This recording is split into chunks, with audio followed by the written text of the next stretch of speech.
Delhi custom department ने कल Indira Gandhi airport से सोने की तस्करी के आरोप में 2 लोगों को गिरफ्तार किया है। इनमें से एक की पहचान कांग्रेस नेता शशि थरूर के पूर्व पीए शिव कुमार प्रसाद के रूप में की गई। अधिकारियों ने आरोपियों के पास से 35 लाख रुपए कीमत वाला 500 ग्राम सोना भी जब्त किया है। माना जा रहा है कि शशि थरूर की मुश्किलें बढ़ सकती हैं। कस्टम विभाग के अधिकारी शिव कुमार के सभी कनेक्शन खंगालने में लगे हैं। चूंकि स्मगलिंग के आरोप में आरोपी के खिलाफ एफआईआर दर्ज हो गई है और उसने खुद का परिचय थरूर के असिस्टेंट के तौर पर दिया है। इतना ही नहीं, उसके पास एयरपोर्ट पर आसानी से एंट्री के लिए प्रोटोकॉल पास भी मिला है। शशि थरूर ने भी स्वीकार किया कि आरोपी उनके स्टाफ का पूर्व कर्मचारी है, जिसके बाद इस पर सियासत भी तेज हो गई। इस पर भी बात करेंगे, लेकिन पहले बात क्या होता है एयरपोर्ट पर प्रोटोकॉल पास, पहले आप ये समझिए। दरअसल कस्टम विभाग का कहना था कि आरोपी शिव कुमार के पास वैध एरोड्रम एंट्री परमिट यानी कि एईपी था। ये वो प्रोटोकॉल परमिट होता है जो संसद सदस्य को जारी किया जाता है।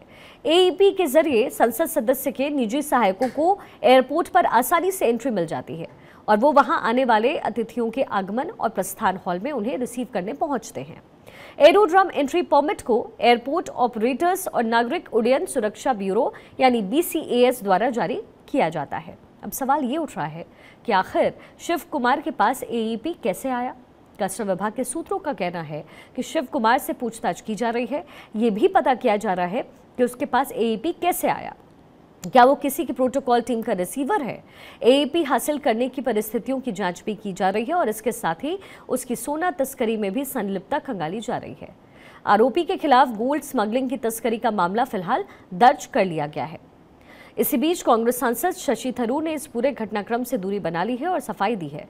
शशि थरूर ने एक्स पर पोस्ट में लिखा है, अपने पूर्व स्टाफ से जुड़ी घटना के बारे में सुनकर मैं हैरान हूं। शिव कुमार प्रसाद 72 साल के रिटायर्ड व्यक्ति हैं। उनका डायलिसिस होता है। हमने उन्हें सहानुभूति दिखाते हुए पार्ट टाइम आधार पर नौकरी पर रखा था। मैं किसी भी गलत काम की निंदा नहीं करता हूं। मैं मामले की जांच में अधिकारियों का पूरा समर्थन करता हूं। कानून को अपना काम करना चाहिए। ये तमाम बातें और निंदा करते हुए शशि थरूर का एक्स पर ये पोस्ट। लेकिन जाहिर है इस घटना से बीजेपी को उनको घेरने का मौका मिला है। उनके खिलाफ चुनाव लड़ रहे बीजेपी नेता और केंद्रीय मंत्री राजीव चंद्रशेखर ने सहयोगी की गिरफ्तारी पर तंज कसा। उन्होंने कांग्रेस और CPM को सोने के तस्करों का गठबंधन करार दिया। राजीव चंद्रशेखर ने एक्स पर पोस्ट में लिखा और कहा, पहले मुख्यमंत्री के सचिव सोने की तस्करी में शामिल थे, अब कांग्रेस सांसद के सहयोगी PA को सोने की तस्करी के लिए हिरासत में लिया गया। CPM और कांग्रेस दोनों इंडी ब्लॉक में सहयोगी हैं और सोने के तस्करों का गठबंधन है। आपको एक बार फिर से बता देते हैं कि आरोपी की गिरफ्तारी हुई कैसे। दरअसल 29 मई को बैंकॉक से एक फ्लाइट दिल्ली पहुंची। यहां कस्टम विभाग के अधिकारियों को 2 लोगों पर शक हुआ तो उनकी तलाशी ली गई। उनके पास 500 ग्राम सोने की चेन बरामद हुई। इस सोने के बारे में दोनों सही जानकारी नहीं दे पाए, जिसके बाद उन्हें हिरासत में लिया गया और उनसे पूछताछ हुई।